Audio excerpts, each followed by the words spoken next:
Hello guys, welcome back to the Nest. I hope you're all keeping well. Time for another movie reaction. Yes, it's a horror movie, and I actually think this is can we say this is like another apocalypse kind of movie? You know, with the last one was kind of an apocalypse, but this one does not involve zombies at all. Well, I think kind of zombies. I'll explain now. So this movie we're reacting to is Invasion of the Body Snatchers. I do believe this is a remake from a movie that was released in 1956. I haven't seen the original one. I think I did hear that this was, the original one had like a happy ending, sort of way, like there was hope for them, but in this movie, like there was absolutely no hope. Yeah, I said in the last video that this movie was a last minute one.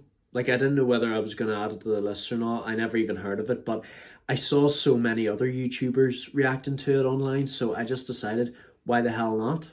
And I was really pleased to see the cast. You know, we had Donald Sutherland and Veronica Cartwright. I remember her from The Birds. And then there were a few others, big stars that I never heard of, that which I've been told to keep an eye out for. Jeff Goldblum and Leonard Nimoy. It looks like Nimoy if you look at it from a certain point of view, but you actually have to hear how others say it. So, this movie is a sci-fi. It's about these aliens who, I want to say, resemble either plankton or jellyfish. Like, that they live on this planet, but obviously this planet's dying out, so they have to find refuge somewhere else, and they come to Earth. Yeah, for all we know, this is the only planet in this universe that has life, as far as we know. And basically the aliens just take the form of these like pink flowers. I love how they gave Donald Sutherland's character Matthew the role of a health inspector. Like, a health inspector is the one who decides to stop aliens, find out their reason. You know, the aliens are technically a disease, and this is why they've picked Matthew's job to be a health inspector. Like, I just love his sense of humor. He goes into this restaurant and he sees in the stew, this is a rat turd. Believe me, that's something you don't want advertised. I really loved the visuals. You know, like, I know it wasn't really much. Like, the aliens are being portrayed as like duplicates of ourselves. Only difference with these aliens is that they're complete copies of humans, but they lack emotions and humanity. Like, say you just see someone sitting there, just watching TV, just doing something. That, like, let's just say taking out the trash or watering plants. They don't seem happy about it. They're just like sitting there, like, if you know what I mean. Like Elizabeth, Matthew's colleague, as she even realizes with her boyfriend, you know, he doesn't do anything. Like, usually he loves to watch the football and he decides to take her to a game, but he just sits there with no emotion, takes out the trash, follows on with a few people. And I loved Jeff Goldblum's character, Jack. Hey, he has the same name as me. And there's a psychiatrist named David, Leonard Nimoy's character. And Jack and his wife Nancy run this mud bath. I actually want to know what having a mud bath is like. I don't know if it's like actual dirt, you know, wet dirt. It's probably just like some sort of soother, skin soother or something. And I will admit, I have had a massage before whenever I was in Bulgaria, back whenever I was about 18 years old. Yeah, it was a great time in my life. It was a bit strange, you know, it was a bit ticklish at first, but it was calming, let's just say. You know, I was away in Bulgaria on a ski trip with school in my final year of school, and my mates were just going on about these massages that they were having, and I just wanted to have a try. It was great fun though. You know, it's something to take off my bucket list. Anyway, back to the movie. So basically the duplicates are being found out at first by these like fatal versions with like this weird white hair going all over them. It just looks like some sort of algae, if you know what I mean, or like tempura. I want to say that the fur actually does look like tempura that you wrap around prawns. You know, like it's all like straw you can eat, if you know what I mean.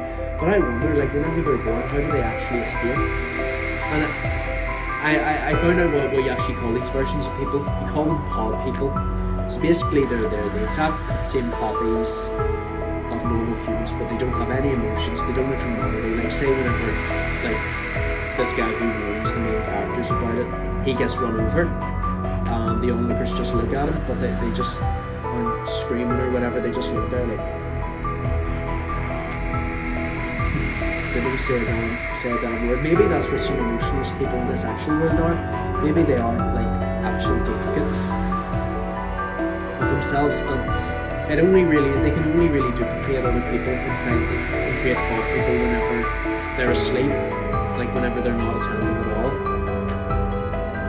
And then the original people just disintegrate whenever they decide to leave the house. David, the psychiatrist, is the only one who doesn't believe that something's actually happening. And Matthew calls the place several times, but the duplicates of the pod people have completely taken over. Like, the police officers tell them that there's absolutely nothing to worry about. There obviously is. You need emotion in this world.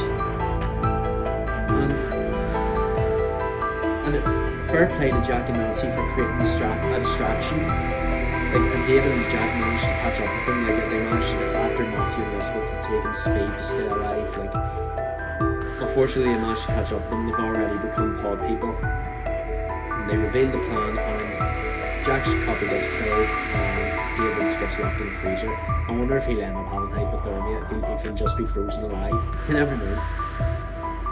But Nancy has managed to find out a way. The only way you can prevent yourself from being taken away by the pod people is just hiding your emotions. Just study the way they walk.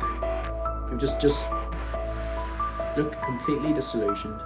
And it does seem to work at first, but unfortunately there was a damaged pod that has created a hybrid of a dog with a man's head, and I would scream at that, and Elizabeth manages to scream, and her and Matthew have to flee the scene, but Elizabeth has already succumbed to the pod people and she disintegrates. And it's a shame, because Matthew did show true love for her, but he's never going to have that now, and she's already become a duplicate. She tries to get him to follow her, but he goes into like this big warehouse where all the other pod people are, and he manages to burn down most of them.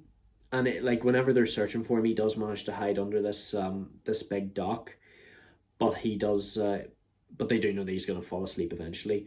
I'd say a few months later, Elizabeth and Matthew are now in the health inspector's office again, and they're just following with all the others. But I'll tell you how you know in a minute. But Matthew has become a duplicate as well. He's become a pod person as well, and all the children, they basically just get taken into this office, this big GP, where they're going to become pod people. I mean, we children who know nothing about all this are just finished. And it seems like the only survivor out of this was Nancy. Like, she's managed to survive, and she waves hello to Matthew, but Matthew realizes she's not a pod person, and this is how he works it out.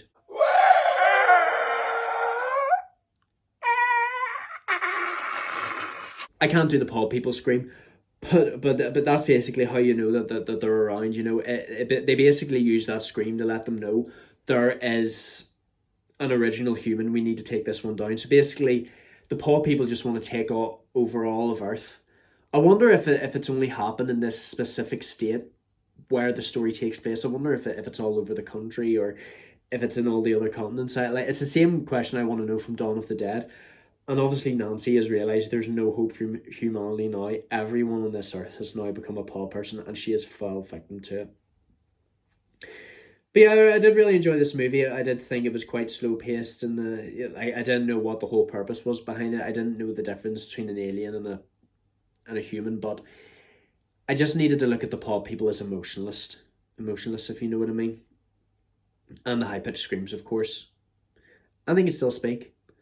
I actually wonder what happened to David. Like, did he actually freeze to death? And I wonder how Nancy was able to stay away from the pod people this whole time, and she actually thought Matthew had escaped, but he fell asleep under the dock. The pod people caught up to him, they created a duplicate, and the original him disintegrated.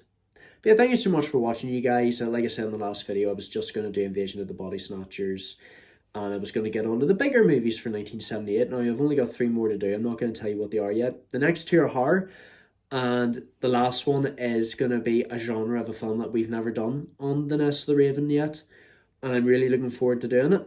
So just keep on following the channel. Don't forget to leave a like, comment who you'd like to see next, subscribe, turn on notifications, share with your friends and family, and just keep on subscribing. And thank you so much for watching, you guys.